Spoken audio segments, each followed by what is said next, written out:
Good afternoon, everyone, and welcome to our community event. My name is Cara Guthrow-Murgatroyd.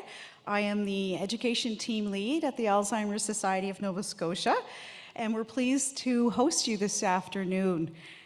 For the first time, the Alzheimer's Society of Nova Scotia is hosting Community Week. So in the past, we used to have one day throughout the year. So now we actually have an entire week of different events that are happening across the province, from Yarmouth to Sydney. And so we're super excited to be able to do that this year. And we're pleased to be hosting one here. Obviously, you're all here in-house today, but we also have people that are joining us virtually today. Our theme is Connection Changes Everything, an event to learn more about living well with dementia and local resources to help. And so, of course, the more resources and support that we have, the better. Hosting these events, it's very important for us, and it enables communities to come together and to have a conversation about dementia. By the end of the afternoon, our hope is that you leave with a new connection to add to your support network, that you're able to gather reading material about dementia, and that you learn about a program or service that's available to you to support those on the dementia journey. And so we appreciate, that the dementia journey can be quite difficult, both for the person who's diagnosed, but also for family and also for friends. So we hope that knowing that there are others that are coming together to learn and hear of different resources, it lets you know that you're not alone. And I think that's what makes it a little bit easier, is knowing that there are other families and friends, and we're all here together learning and sharing. We have a great lineup of exhibitors and speakers here today, and I want to thank each and every one of them for giving of their time and sharing their knowledge with us. We'll hear from each of our presenters momentarily, and we'll take questions after all three have been spoken.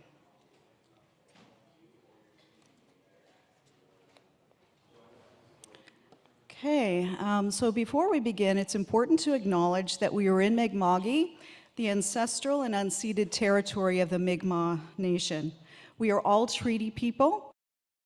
Alzheimer's Society is committed to undertaking work to create collaborative and respectful relationships. Together, our goal is to identify and develop tools that align with the beliefs and needs of Indigenous African Nova Scotians, Acadian, and all equity-speaking communities across our province. We are committed to walk as community members and allies in the elimination of racism and discrimination from healthcare and across our society. At ASNS, we're working towards becoming a more diverse and inclusive organization where all Nova Scotians feel a sense of belonging. We use the acronym that you see here on the screen, IDEA, and it's meant to represent inclusion, of course, diversity, equity, and accessibility.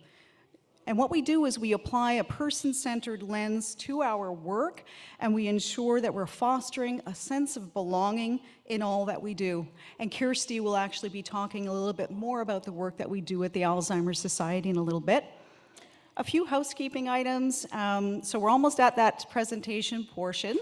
We just wanted to let you know that the washrooms are at the top of the stairs to my right, and there are accessible all-gender washrooms on the floor level, also to my right, through the quiet area. You should see arrows along the walls pointing to the direction of the washrooms. I hope you had a chance to visit some of the exhibitors here in behind me today and ask questions, gather resources. This is an opportunity to learn more about what's happening in the community. The exhibitors will be set up today until 4 p.m. So please help yourself as well. We've got some water, we've got snacks there, so help yourself to some of those snacks. We value your feedback as well. So we're really wanting to make sure that you all know you have an evaluation form in your kits that you have there. So please make sure that you fill those out, because we do take that feedback to make our events better for you in the future. We'll have time for a question and answer at the end of the presentations. We have staff in the audience with a microphone, so if you'd like to ask a question, for those joining us virtually, please send your questions at any time using the question and answer function, and we'll get to those questions as well. If we don't have time to answer your questions, please connect with one of us after the event. And so, without further ado, I'm going to actually start introducing our presenters. It's my pleasure to introduce to you our first speaker of the afternoon, and that's Elizabeth Fitzgerald. Elizabeth is our Client Services and First Link Outreach Coordinator at the Alzheimer's Society. Elizabeth joined us a little over a year ago after spending many years in the counseling field. She provides support, information, and education to persons living with dementia and their care partners. Elizabeth will tell us about the programs and the services at the Society. Welcome, Elizabeth.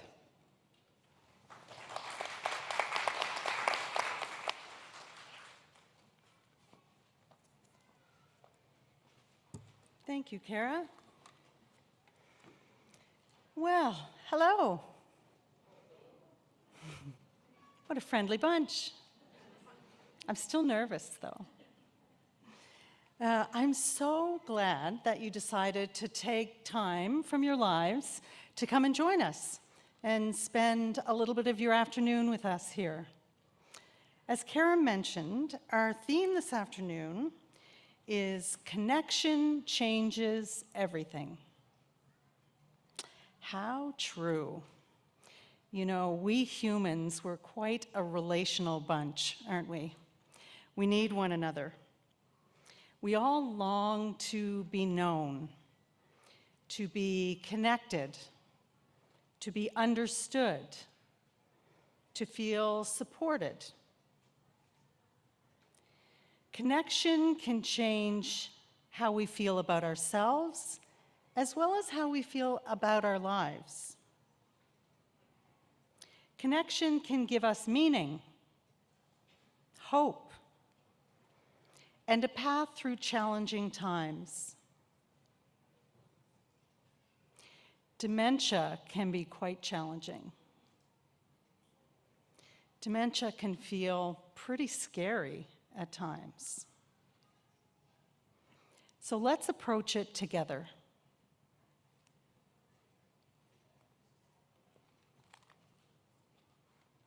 So to that end, I want to give you just a little brief summary of the programs and services that we have to offer at the Alzheimer's Society.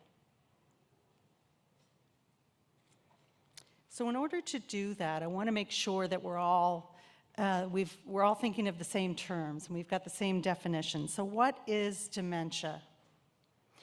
Dementia is not one disease, but rather it's an umbrella term for a range of symptoms that include memory loss and difficulties with thinking, problem solving, or language.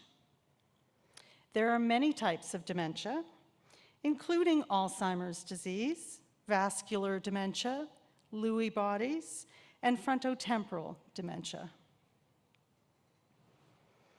So over time, what may start as a very mild change becomes a more significant symptom. So it gets worse over time, and that's why we say that dementia is progressive. And to date, we have no cure, but the Alzheimer's Society of Nova Scotia is committed to helping people impacted by dementia live well.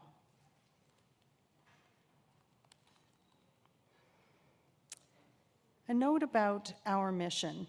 The Alzheimer's Society of Nova Scotia is committed to alleviating the personal and social consequences of Alzheimer's disease as well as other dementias, and promoting the search for causes, treatments, and a cure.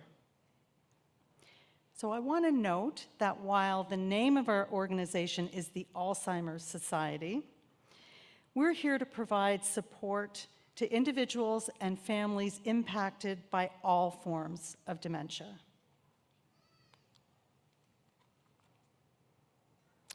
of our commitments at the Alzheimer's Society is to promoting dementia-friendly communities. Dementia-friendly communities support, respect, and include people living with dementia and their partners in care in the places where they live, work, and play. It's a community that enables contribution, opportunity, choice. It's our community.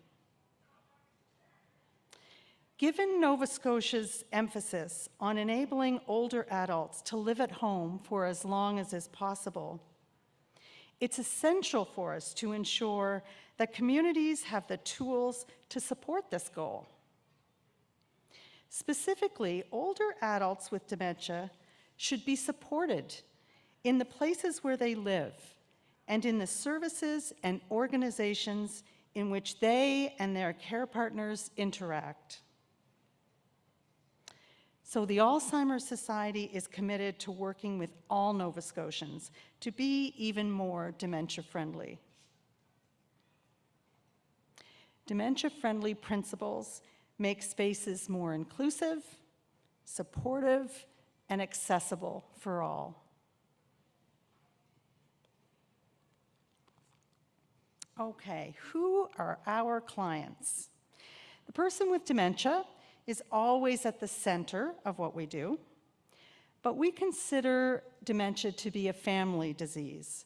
So as the disease progresses and the person living with dementia will become more and more dependent on their family caregivers and other care partners. So we consider these care partners an equal priority in our delivery of service. Additionally, we support healthcare professionals who work with people impacted by dementia. Something close to my heart, the Dementia Helpline. So all Nova Scotians are welcome to call the Dementia Helpline. It's a confidential telephone service provided by a team of trained, knowledgeable, and caring staff. We provide information on topics related to all forms of dementia. We discuss questions with people, talk through concerns, and provide referral to various programs and resources.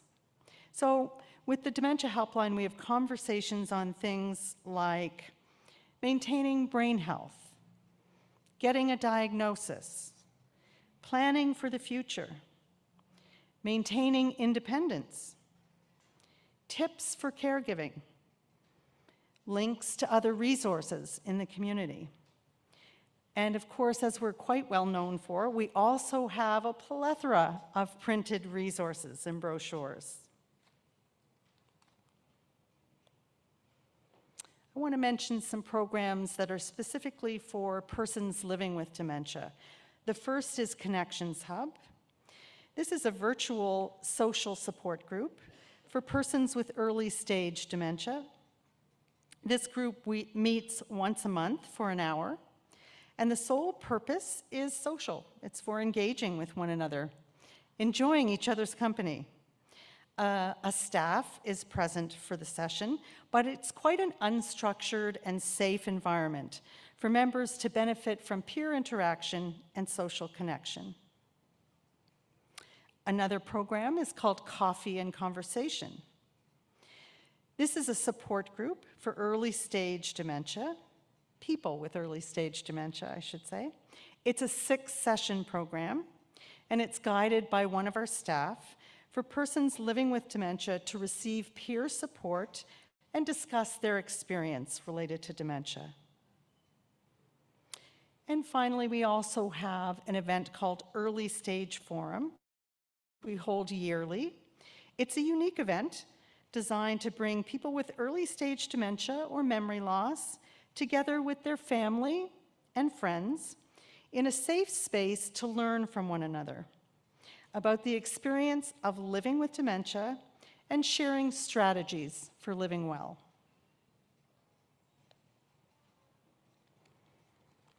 We also have partner programs where a person living with dementia as well as a care partner attend together. So the first is Shaping the Journey. Shaping the Journey is a 6-week program for those who've been recently diagnosed with early stage dementia and a partner in care to attend together. This program provides the opportunity for individuals to learn more about dementia and connect with others who are going through similar experiences. Tight relationships are made during this program and often carry on long after the program has ended. And this program, I should say, is also offered virtually. We offer another program called Artful Afternoon. Artful Afternoon is a partnership between the Alzheimer's Society and the Art Gallery of Nova Scotia. This program creates a space for people living with dementia and their partner in care to connect with art. The program is offered virtually across the province, as well as in person at the Art Gallery of Nova Scotia for those living within the Halifax area. Both the virtual and in-person programs are dementia-friendly, and they focus on fun, creativity, and social interaction. And I should say that no prior experience as being an artist is required for this session. We have programs for care partners as well. We've got a lot going on, don't we? We have what's known as the Family Caregiver Education Series that supports family of persons newly diagnosed with dementia. The series consists of 6 one-hour sessions and is offered at a variety of times. So it includes topics such as, I won't list all of them, but an overview of dementia, symptoms, diagnosis, planning for the future, self-care, resources in the community, and the like. As well, probably our largest program is the caregiver support groups. So COVID helped us actually to start offering some of these groups in virtually as well as in person. So together with facilitators across the province, we started to offer groups online. And as of January, I hope my numbers are correct, we have 16 groups serving Nova Scotians all the way from Cape Breton down to Yarmouth. So 10 of those are in person, and the other 6 are held virtually. Each group is led by an experienced facilitator with support from a staff member. And finally, for care partners, we offer a program called You First for care partners. It's a training program that helps to develop a common knowledge base, common language, values, and approach to caring for people living with dementia. So it does this by developing an understanding of the person who's experiencing dementia and the associated behavior changes that they're experiencing, and then working as a team to develop individualized support strategies. We offer programs for healthcare as well. So You First, that I just described to you, we offer a version for healthcare, which is a 6-hour training program. Again, for frontline staff to develop a common knowledge base, common language, values, and approach to caring for people with dementia. It is open to frontline staff of publicly funded long-term care and home support agencies right across Nova Scotia.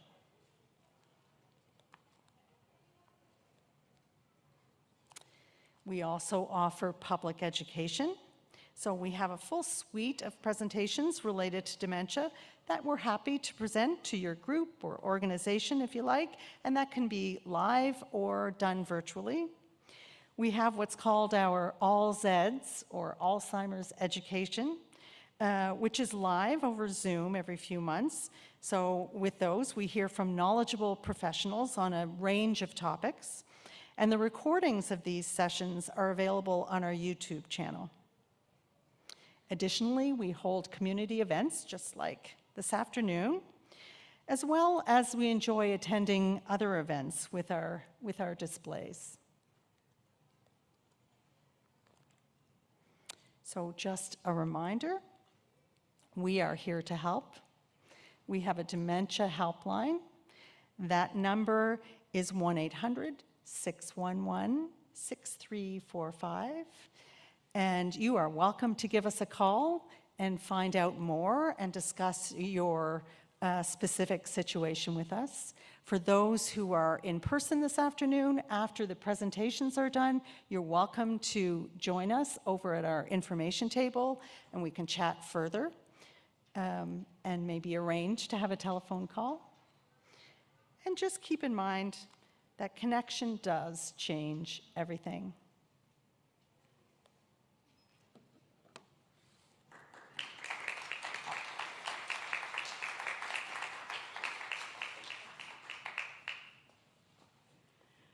That was awesome, Elizabeth. Thank you so much for reviewing our programs and services at the Alzheimer's Society. And as Elizabeth said, we've got a lot going on, a lot of really great programs and services. So thank you so much for that, Elizabeth. So now what I'd like to do is introduce you to our next guest speaker, Kirsty Creighton. And Kirsty is the Manager of Education and Belonging at the Alzheimer's Society. Kirsty works with staff, clients, and community members to ensure that the Society is meeting the needs of all Nova Scotians on the dementia journey. So Kirsty will share the Alzheimer's Society of what the Alzheimer's Society of Nova Scotia is doing in regards to connecting with diverse communities across the province. Welcome, Kirsty.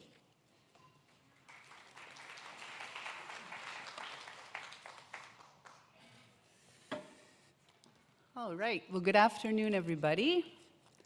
To echo Karen and Elizabeth, thank you for coming today.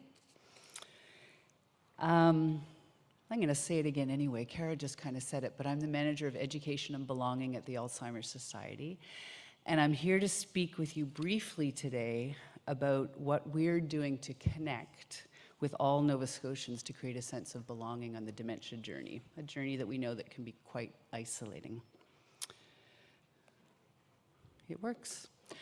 So to begin with, you've seen this land acknowledgement, and Kara read out something connected to that before. A way in which we work in this space is now all of our meetings, all of our events, all of our public educations, the things that Elizabeth just went through, are preempted with some form of land acknowledgement. And that's just happened in the last year or so. A lot of work and consultation has gone in within the staff team, with community members to decide what to say in this land acknowledgement. And it's going to change as the discussion and the discourse around reconciliation evolves across Turtle Island. So that's part of what we're doing. The other piece that you saw already, and there was an allusion to the fact that I was going to chat about it more, so here I am. These are all partners, community partners that we work with in this, what we refer to as IDEA space, so inclusion, diversity, equity, and accessibility. And before I dig into a little bit who these partners are and how we work with them, I just want everyone to take a minute to think about your families, your communities, your places of work, the places where you have fun or get your exercise. And I want you to think about the diversity of these spaces, the racial and ethnic diversity, the different languages that are spoken, the diverse gender expressions, people living in rural and urban areas, different levels of education, diverse sexual orientation, and the list goes on. We have a very diverse population in Nova Scotia, and our aim is to serve all Nova Scotians, as we've said before. So in order to do this, we have had the great privilege of connecting with many community organizations, the names of whom you'll see on this slide, and we're gonna look at them more specifically in just a minute. But suffice it to say that overall, we would not be able to do the work that we're doing and reach the Nova Scotians that we are reaching without the support and guidance from these many organizations and people. So connections do indeed change everything. I'm just going to go through some of the groups that we've been working with and continue to work with, and just give a teeny bit of information about each. So African Nova Scotian communities across Nova Scotia, we began working with the Health Association of African Canadians in 2015. So that was about 8 years ago.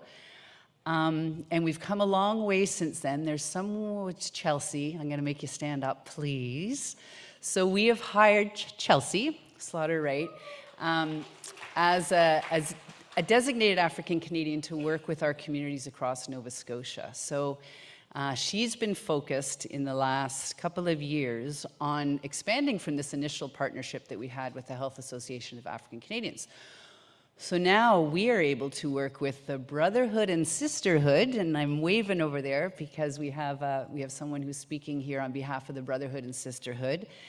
The Road to Economic Prosperity, ACOMA, and other community organizations that Chelsea and we're all working with in this space to be inclusive and create a sense of belonging.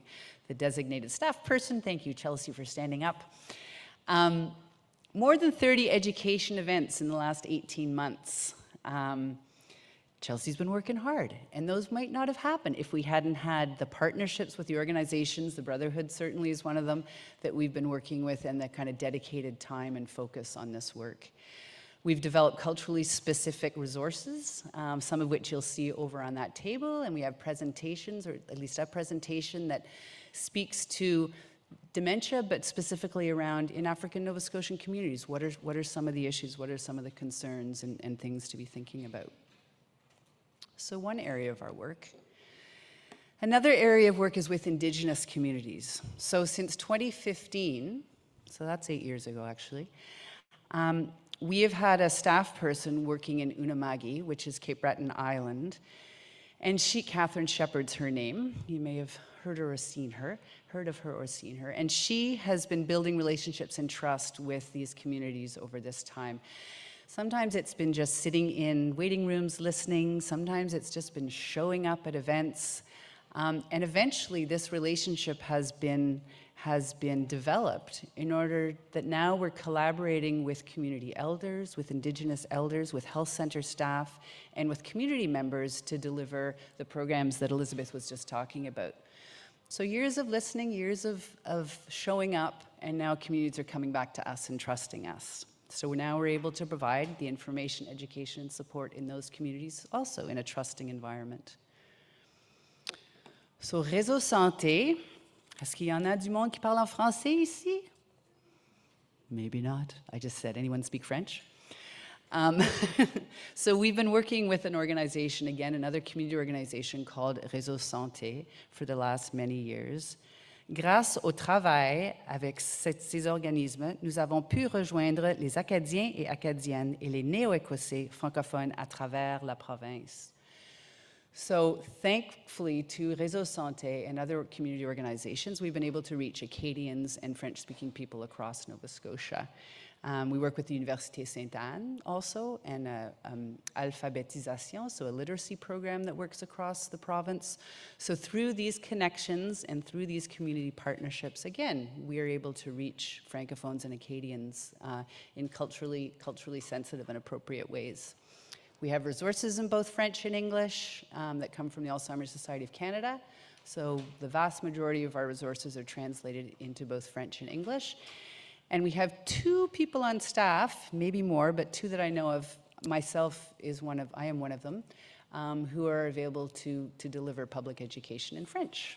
So that helps in the reach out. Newcomer communities. So again, refugees and immigrants and newcomers to Nova Scotia and Canada. The Immigrant Services Association of Nova Scotia is a partner organization and has been for years, and that was sort of where we began this work.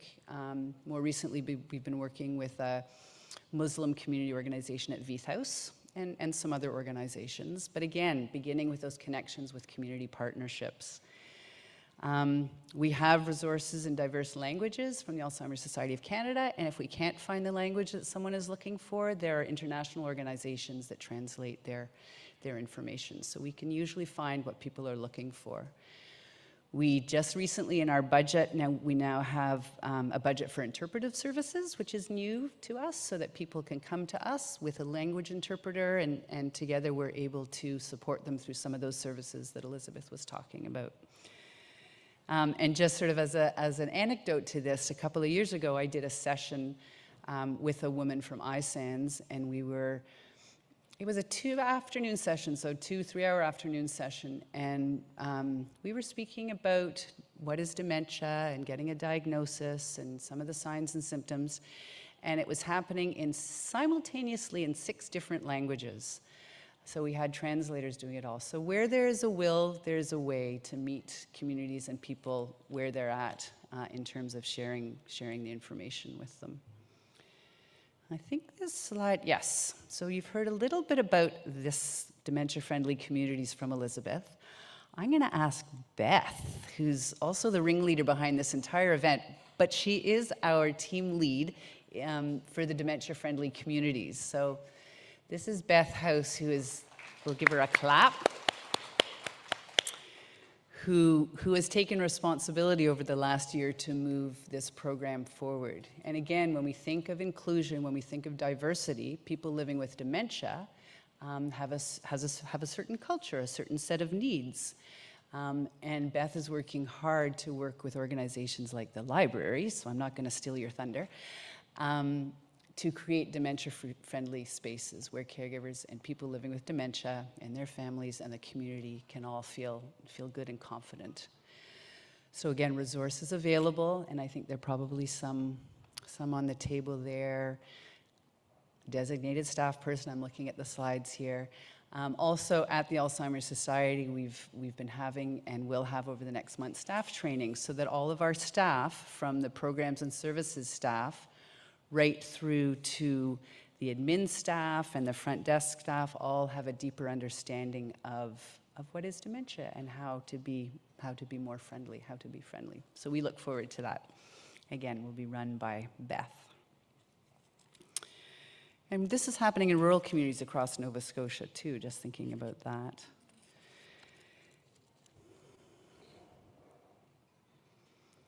So that's a little bit about some of the communities that we're intentionally reaching out to and engaging with, and have been doing so over the last 8 or 9 years.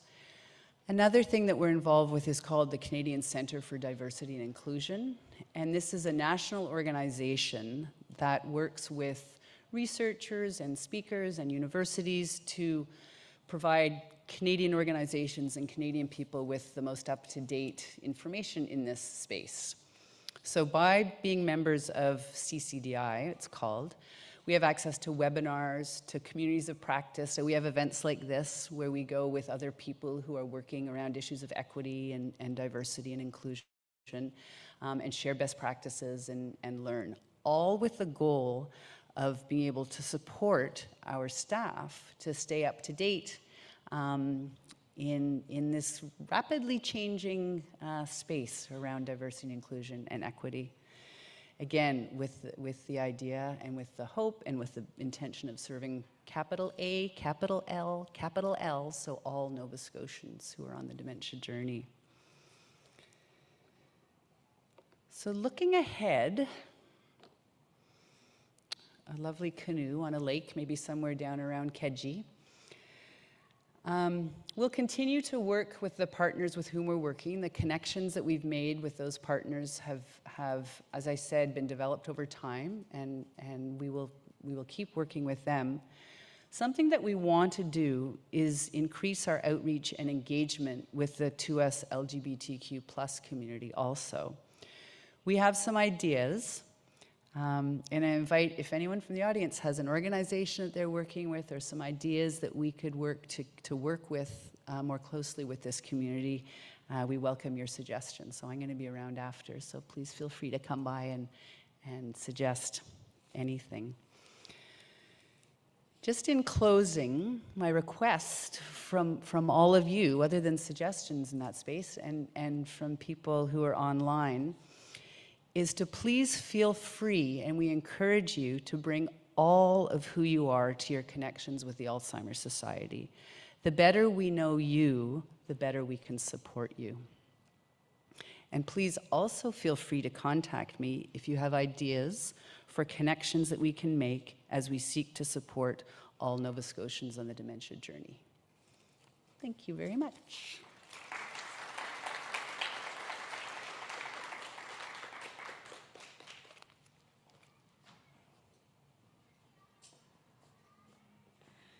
Thank you so much, Kirsty. And as Kirsty has given you an overview of the work, and the support that we've been doing at the Society, thanks to, spearheaded by Kirsty, it's really ensuring that you see yourself in the programs and services at the Alzheimer's Society. So please do connect with us, with Kirsty, if you'd like to learn more about the work that we do at the Society. We want you to be able to see yourself in our services. So thank you so much, Kirsty. Now I'd like to introduce to you our final speakers of the afternoon, Erin Morris and Lynn Lavoie from the Halifax Public Library. They're in the house here today, so we're in their home, I guess you could say. Erin is the manager of collection development with Halifax Public Libraries, and Erin and her team are responsible for selecting, buying, and promoting the library's collection of books, ebooks, DVDs, and more. There's so much more here in the Central Library. Erin is passionate about providing free access to resources and building a collection that contains something for everyone.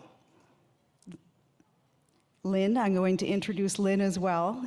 Lynn is an adult specialist with the Halifax Public Libraries.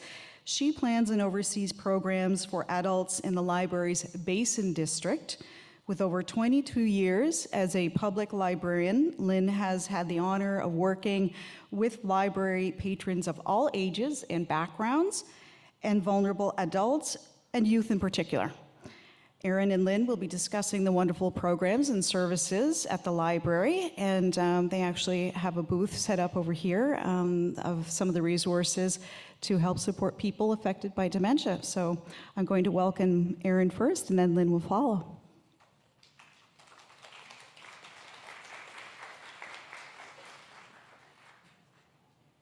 Actually, we planned the presentation to go back and forth between the two of us.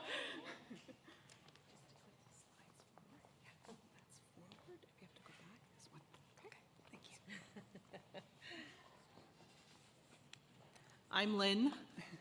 And I'm Erin. Thank you to the Alzheimer's Society of Nova Scotia for inviting us here today.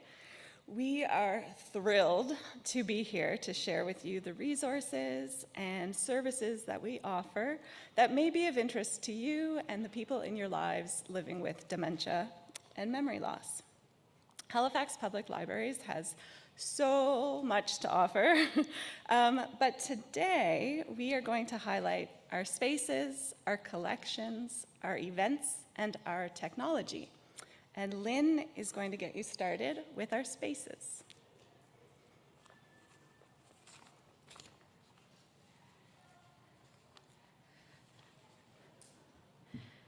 So thank you for welcoming us. And I love talking about our spaces at Halifax Public Libraries because they're so beautiful and welcoming. We work really hard to create welcoming, accessible, and inclusive spaces for learning, connection, and growth. All are welcome to use our library spaces. You don't need a library card to come and hang out at the library. We welcome everyone. And our spaces are accessible. Locations have wheelchair access. We have family washrooms where people living with dementia and their care partners can work together as needed. Service animals and authorized programs are certainly welcome at the library. And really at HPL, we're always working to improve the accessibility of our locations. And staff are so important to the services that we provide. We have so many amazing, wonderful people. The library hires really great people. We have lots of training on providing compassionate, inclusive service to all community members. And just a few examples, we learn about trauma-informed service, gender identity and using pronouns, administering mental health first aid, de-escalating conflicts, and working with individuals experiencing homelessness.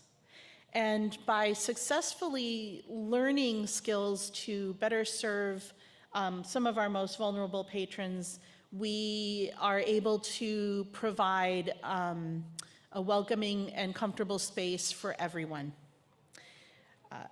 In terms of the logistics, we do have air conditioning, which is always nice. On a hot summer day, we have comfortable seats and tables where people can just relax and just be. Unlike the old days, eating and drinking actually is allowed in the libraries now. You do need a lid on your drink, though. And you can't drink near the computers. And actually some, but not all of our locations have study spaces where you can work quietly on paperwork or on a computer. You could even use a space for a virtual medical appointment, for example. We've had people do that. So really, we invite you to come to all of our spaces. We would love to have you.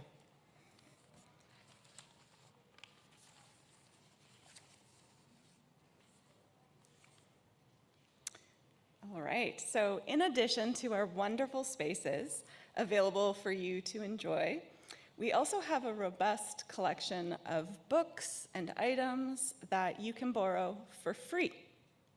So today I'm going to highlight some of the items that people may not realize are available from the library. And did I mention that everything we offer is free? You just need a library card. So all of our collections and resources and services that I'm about to talk about can also be found on our website, halifaxpubliclibraries.ca, or you can visit any of our 14 branches and our staff will be happy, visit or call, I should say, and staff would be happy to help you find what you are looking for. And since you're here today, you can also stop by the desk after if there's anything that you're looking for. Okay, so while most people know that we carry print books, folks may not realize that we offer a collection of large print books. So large print books have larger font and more white space on the page. And this makes it easier for reading as well as for processing the information. A second collection of print books that people may not realize we have are book club kits.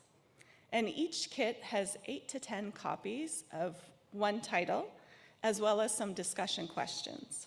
So whether you belong to a formal book club, or if you're just looking to read the same book with some of your friends or family, then this is a great option for you. And we have a variety of titles to choose from, including some popular fiction, nonfiction, and books for adults, children, and teens. The library also offers material in a variety of formats, such as audiobooks on CD, music CDs, and DVDs. Audiobooks on CD are full-length recordings of fiction and nonfiction books. And again, we have an array of titles, fiction and nonfiction, for adults, children, and teens. We also have a collection of music CDs.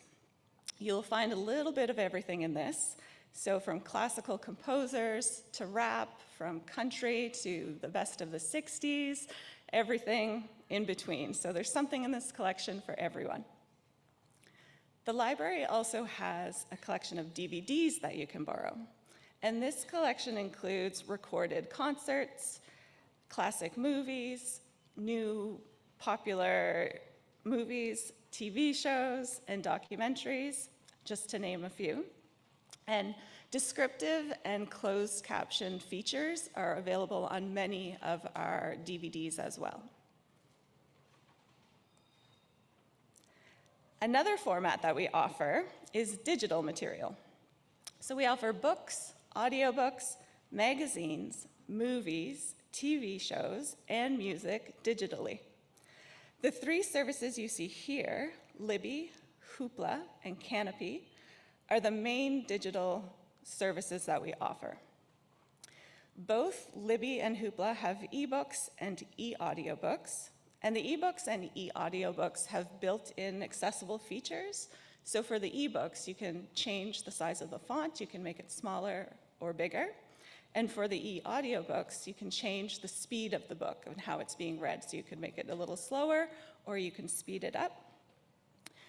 Both services have books in English, in French, and other languages as well. Libby also has a large collection of e-magazines. If you're looking for movies or TV shows or music, then you will want to check out Hoopla. And if you're more interested in independent films, classic cinema, documentaries, educational videos, and foreign films, then we recommend you try Canopy. I also want to mention that Hoopla and Canopy are both streaming services, and so there are no wait lists. If you find a title that you are interested in on Hoopla and Canopy, you can borrow it right away. It's not always the case with items found on Libby. So, I also want to take a moment to tell you about some of the informational resources that we offer.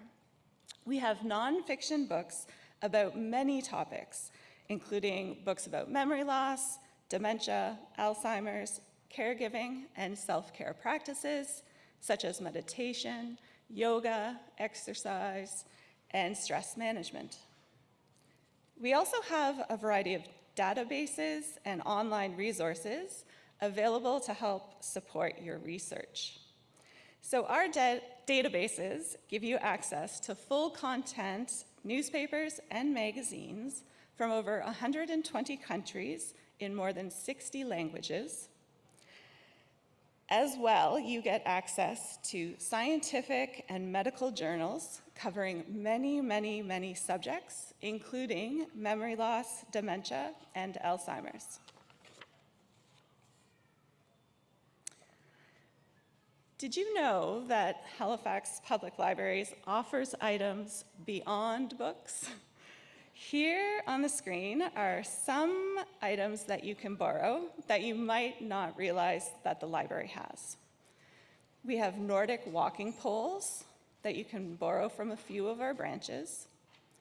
We offer sports center passes to the Canada Games Centre, the Sackville Sports Stadium, and Cole Harbour Place. We also have light therapy lamps that you can take home, you can borrow and take home. And we have a collection of musical instruments. So this collection, it's great for anyone who wants to try a new instrument, as well as for people who maybe used to play an instrument and they want to revisit it and revisit that instrument that just brought them so much joy in the past. There are guitars, ukuleles, keyboards, banjos, violins, and a variety of drums to choose from. And you never know, you may have a budding musician just waiting to burst out. So I highly recommend checking out that collection as well. And the last collection I want to highlight is one that we are very excited to offer and very proud to have, and this is our memory kits. The memory kits were created in partnership with the Alzheimer's Society of Nova Scotia, and we just launched them this summer. These kits are filled with activities and resources for people living with dementia, memory loss, Alzheimer's, and cognitive impairments to use either on their own or alongside their care partners. We have 5 different kits, and each kit is filled with activities chosen to help evoke memories, spark conversation, and create moments of meaningful engagement. Each kit has a 35-piece jigsaw puzzle, games and activities such as Match the Dots or Easy Number Bingo. There are word puzzles, audiobooks on an MP3 player, a sing-along DVD of classic songs, and a read-along book with a built-in audio player, and these books are all based on very well-known songs. Every kit also includes an information package that the Alzheimer's Society of Nova Scotia provided, and we have a sample kit at our table. So if you haven't had a chance to stop by, please do so after, and we can show you what's in the kits. And I'm going to talk about a couple of services that we offer as well. So we have a couple of unique services that help people who can't visit our libraries in person still access our resources. The two services we offer are home delivery and borrow by mail. Home delivery is available for residents who are unable to visit the library due to disability, long-term illness, or caregiver responsibilities. It's not available in every location of HRM, but anyone who's eligible for home delivery but doesn't live in a service area can access our resources through borrow by mail. And the main difference between the two services is that home delivery, we have a team of staff and volunteers who will bring the items to your door.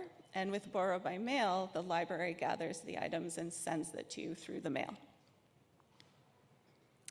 I'm going to pass the presentation back to Lynn now, who's going to tell you about our events and technology.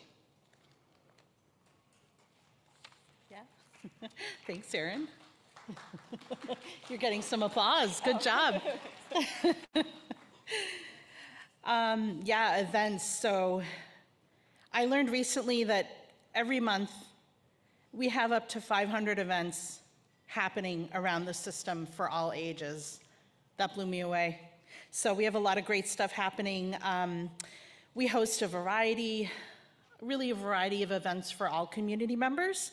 But I wanted to highlight a few in particular that I thought might be relevant to folks living with dementia and their care partners. As you may know by now, the Alzheimer's Society of Nova Scotia and Halifax Public Libraries partner to offer support groups for care partners at several of our library locations. The library also partners with Caregivers Nova Scotia to offer support groups as well. And each of these organizations offers workshops throughout the year on the topic of dementia, the topic of stress management for care partners, and just other related topics. This month, we have a few other workshops running on hearing loss and the prevention of dementia. And those workshops are being delivered by a local audiologist. So that's an example of other programs that we're running that I thought might be of interest. And at some of our locations, we have a weekly community cafe. It's a 1-hour event with hot beverages and some kind of snack. Sometimes there's a musical performance or a guest speaker. We might have community service providers come as guests. And it's really just to socialize, chat with the staff, chat with other people, very relaxed and casual. So that can be for folks that enjoy kind of that social stimulation. I know everyone is different, but it does provide an opportunity for that. I'll give you a quick example. The Sackville Public Library does hold weekly community cafes, and this summer we had a Lego for Adults event that was happening. It was kind of ongoing. We purchased these like big car kits, like big Lego car kits, and week after week people were assembling those to create these really big cool cars. So if you have any Lego fans, bring them along. But we try to mix it up and do fun stuff like that. As some of you may know, many of our libraries host musical performances, including right here at Central Library and Paula Regan Hall. You will also find dance programs at some libraries, either performances or participatory programs. We love dance, and we try to provide an opportunity for people that enjoy dance to really have that fun experience at the library. And very often you'll just find small little opportunities in our libraries to be creative, like we may have adult coloring pages on a table with a gorgeous selection of colored pencils, or some kind of craft that kids of all ages would enjoy making. And then I just wanted to touch briefly on a few of the big services that we have. We do have tax clinics. We have Canada Revenue Agency volunteers who work one-on-one with members of the public to help assist them with their taxes. There are some qualifications, like income levels need to be below a certain level, and the tax situation needs to be fairly simple and straightforward, but this is a really valuable service that we offer. We also have a variety of food literacy programs. The library has really expanded the definition of literacy over the last years, and food literacy is something that we do. It's a lot of fun. This past summer at the Bedford Library, we had a little program on making a master vinaigrette. We tried to focus on easy ingredients that are in your pantry, and we had a lot of fun. We had a lot of garlic. Everybody loved the garlic. And at the end of the program, we had a fresh salad. Everybody got to try their own little vinaigrette on their own salad. So it's really kind of fun, and it can be sensory and sort of enjoyable that way. So keep an eye out for the food programs. They're very popular. We offer services to newcomers, including English language learning and job skills workshops. And in general, we have a variety of special events. You'll see here on the slide, we hosted Margaret Atwood right here in Paula Regan Hall.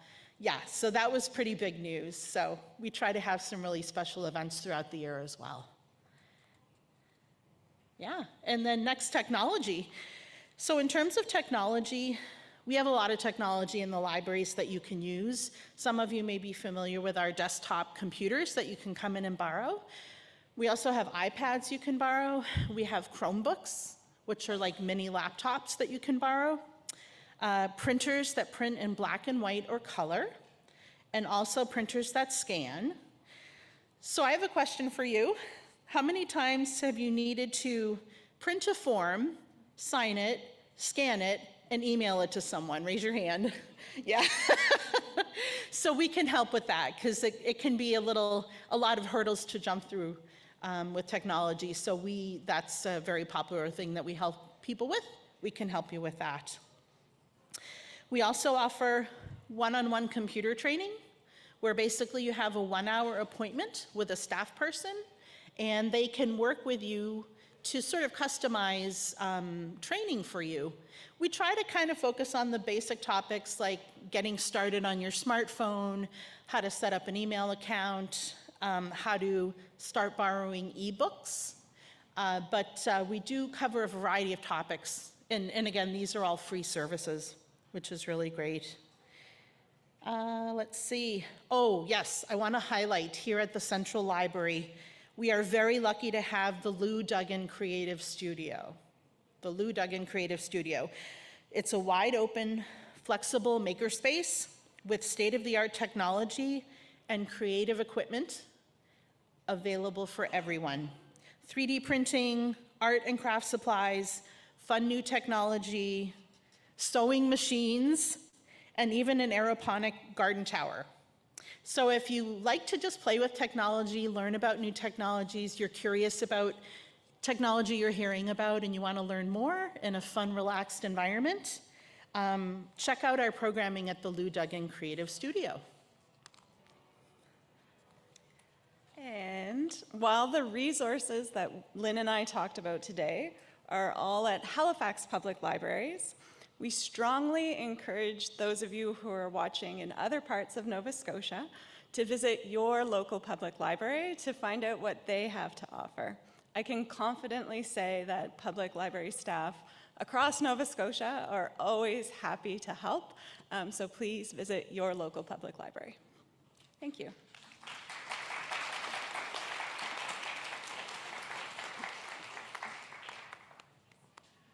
I don't know about you guys, but I'm super excited to hear about all of these amazing programs at the libraries, Nova Scotia Public Libraries. You can do so many different things. The memory kits, and I know that Aaron and Lynn have some examples of the memory kits at their exhibit booth there, but also the fact that you can get Nordic walking poles, you can get the Lou Duggan Creative, the Art Center, that's area there as well, and instruments, just so fabulous. So thank you so much for sharing those with us today. And now actually we're going to be moving into our Q&A, our question and answer.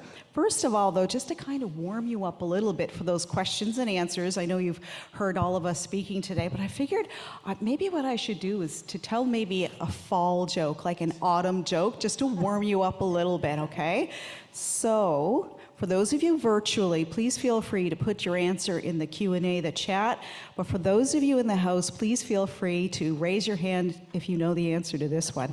What is the best book to read in autumn? Aaron and Lynn, don't answer this because you probably know what it is. What is the best book to read in autumn?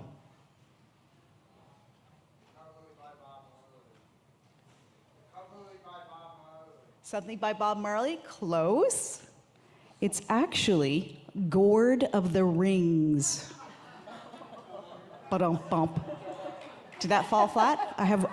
Just one more. Why did the apple pie go to the dentist? Because it needed a filling. No? Okay. I'm not a very good person at telling jokes. I usually tell the punchline first. So now we're actually going to do our Q&A.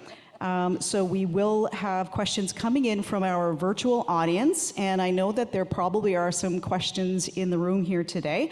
So if you do happen to have a question, please raise your hand. And Marco is going to be, he's got a mic there, so he will be coming around to gather those questions. Oh, I see one over there.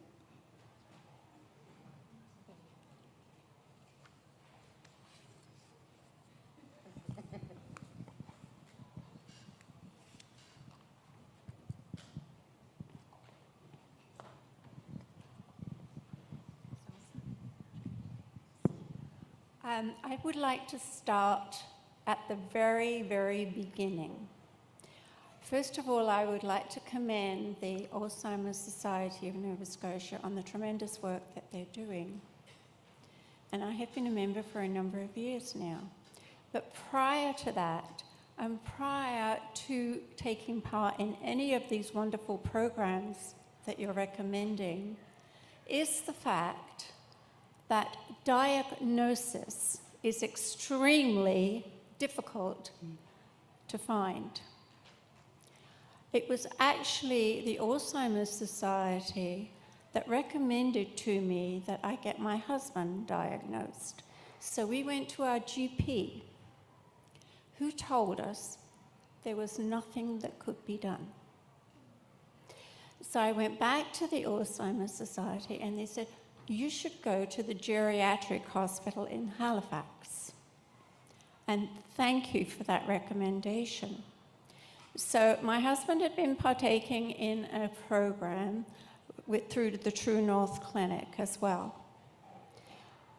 So we filled in the referral forms for the geriatric hospital, and I was able to get copies of the reports from the True North Clinic. Altogether, there were 11 pages.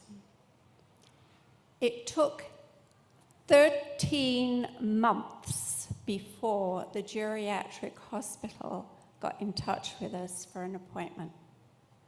So meanwhile, any of these programs that you're offering, my husband was in denial. He would not admit that he had dementia.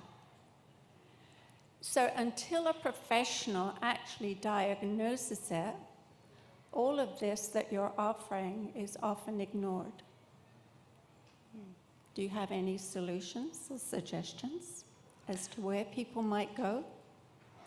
Yeah, and unfortunately, as you shared, and thank you so much for sharing that, it's a very important point, is it can be very difficult to get a diagnosis, most definitely. And so what we would suggest for you to do, as you said, everybody's situation is very unique. Every situation is unique. By all means, call us, give us a call on the helpline. And I know, as you said, it can be very difficult to get a diagnosis. But having somebody who can listen to you, as you said, and I know that you had mentioned that the person that you spoke to had suggested to contact the GAC or the memory clinic. And I think that's a huge part of it, is to have somebody there that can listen and can acknowledge how difficult it is, especially difficult too, if you're caring for a family member, as you said, who may not necessarily have accepted, because that's a huge diagnosis, isn't it? And not to be able to accept that. So by all means, feel free to call us. Even if you don't have a diagnosis at this point in time, call us and we can speak more we can support you where you are at the moment. So I really appreciate you sharing that. Thank you so much. Yeah. We have another question up above here.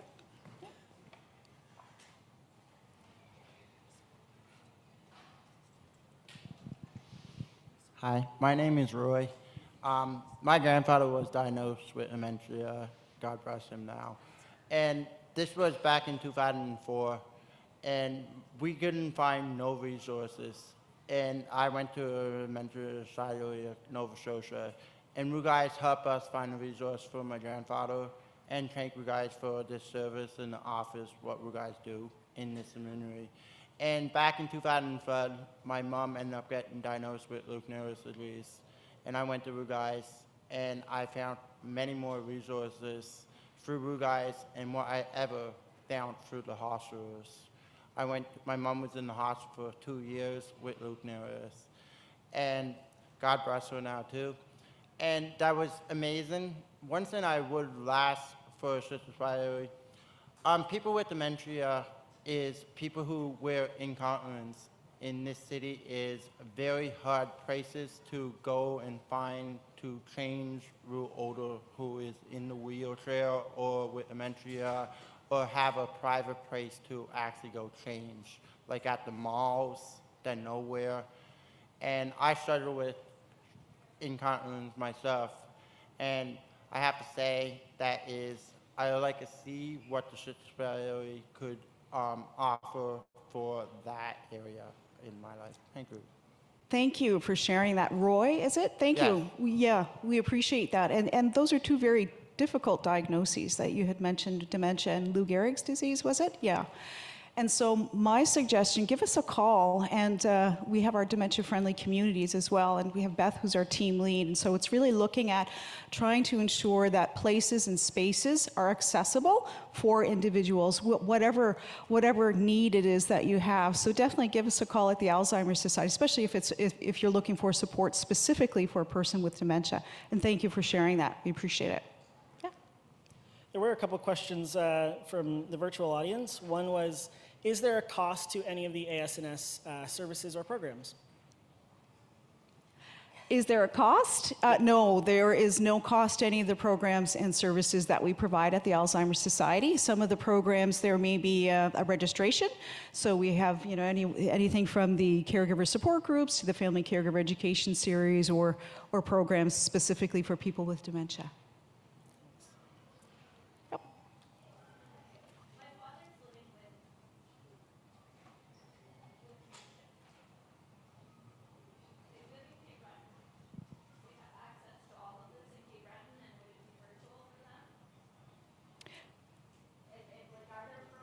Yes.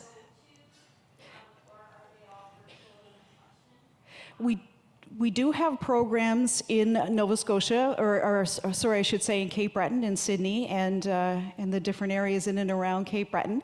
Our suggestion, give us a call us on the helpline so we can pinpoint exactly what those programs are, because there's partnered programs as well, like memory cafes, which are also accessible. So give us a call or talk to one of our staff at the end of the event, and we can give you some resources specifically for that. Yep. Yep.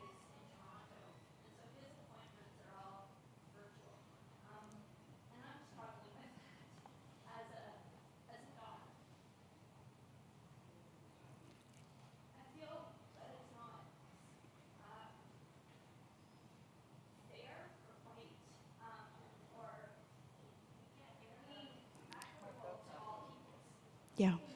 Sorry, the I don't think microphone. it's fair or equitable to all people and all people's needs. And so I know you don't have anything really to say, but as a society, fighting for the rights for individuals who can, at one point, are no longer going to be able to speak, feel, and think for themselves, we have to advocate for them. And for me, that's not good enough for my dad. Yeah, it is. We have And to in continue Cape to. Breton, they should have the same rights and abilities and doctors and nurses that they need. And he has a great nursing team that my mom will be watching me probably and go, oh my God. She's very thankful for the nursing team, and she was very thankful for what the doctor is doing for them. But my thought is, if I'm sick, I want to be with my doctor in person to tell me how I feel. My dad doesn't know how to use a computer, and he's suffering and living in however he is in his body. It's already confusing enough. He doesn't need any more confusion. He needs a doctor here. Yeah, I can imagine how frustrating that must be as as his daughter, just wanting to ensure that he has the care that you would want him to have. It can be very difficult, and virtually, the care it's not the same as being in person. We know that, all of us here, through COVID and being able to, with the programs that we ran historically, they were all in-person programs. We were able to continue those programs virtually. It is different. It definitely is different, and there's that connection. So I really, thank you for sharing that, because it's difficult. As you said, it's not easy. So if you're struggling, if you're having a difficult time, supporting your dad, call us. Please give us a call through the helpline, and we can help to support you. And I think Kirsty is... I There can you turn go. it on. I'm going out on a limb a teeny bit here, but I feel it's important to say this, and that is that there are big systems in place that are causing some of what you're describing. So at the Alzheimer's Society, much of our work is on the day-to-day, working with people where they're at. And we're also talking about systems and how to work with, change, evolve. So we hear you, and we see you. And I'm sure many of you have similar kinds of stories working with systems that need to be changed. So that's part of what we're working on. Thank you.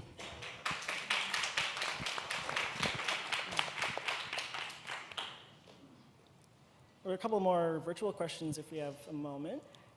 Yeah, I think we can take maybe one or two more virtual questions. Yeah. One's for our library staff. People wondered if the memory kits can be customized for the person, and also how long they are out to loan.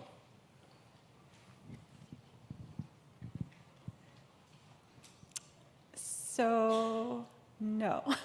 No, the memory kits aren't really customizable, but each kit has so many items in it, and we did that thoughtfully with our partner at the Alzheimer's Society of Nova Scotia. So Beth and I worked together on those kits with the idea that there'll be hopefully something in the kit for you to use.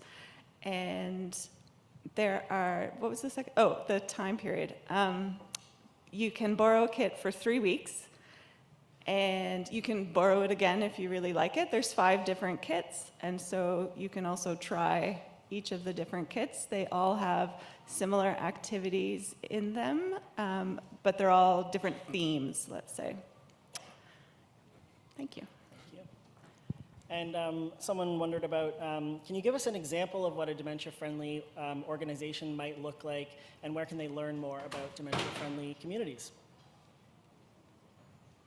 We have the queen of dementia-friendly organizations right here. Are you up for it? Yeah.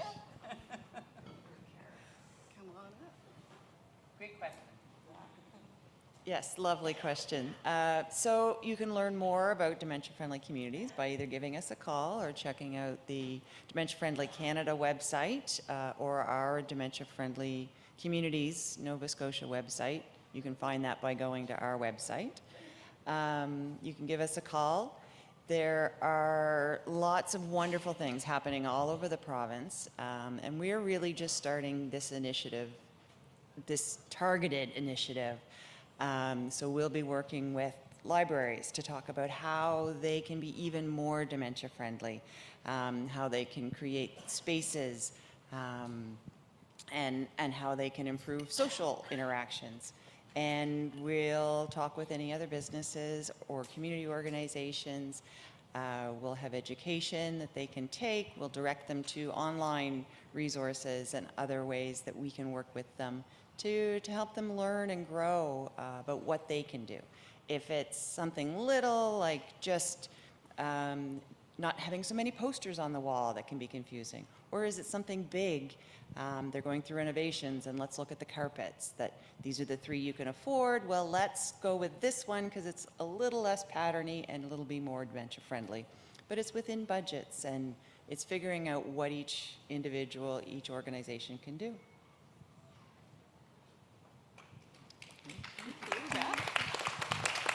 Alrighty, thank you so much. Thanks, Beth, for giving us a little bit more information on the Dementia Friends Initiative. So I wanted to thank everybody for their presentations, all of our presenters today, and to all of you in the community for coming out today.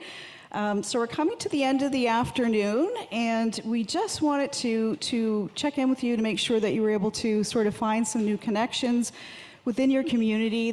We still have all of these exhibitors that are in behind us with a number of different resources for you. And I think that's part of it, though. This is a difficult road. It's not easy. And so knowing who can support you and what some of those other organizations are that have knowledge about dementia can help us to have more of a positive effect, I guess, can help you in your quality of life, but also in your family member with dementia as well. Again, I reiterate, if you're looking for support, please give us a call on the Dementia Helpline, 1-800-611-6345. And so we've learned about a handful of few valuable programs and resources right here, actually right here too, in this spot in the library itself. So please take the information that you've learned today and use it to support you and your family member. The Alzheimer's Society, along with other organizations and professionals, we're here for you, and we hope that we can help to navigate this journey together, because as a lot of you have mentioned, or a few of you have said today, it can be quite challenging. A reminder as well to please fill out the evaluation forms that you have in front of you. You can leave them at the Alzheimer's Society of Nova Scotia table just over here to my left-hand side. We also have a sign-up sheet as well, so you can sign up for our newsletter. You can also sign up to find out about any upcoming events that we have, any programs or any news that's coming up. If you're interested in any of the specific programs, there's also a future contact form as well on the table, so please feel free to fill that in. Again, I wanted to thank our presenters. I've got a small token of appreciation here for our presenters today.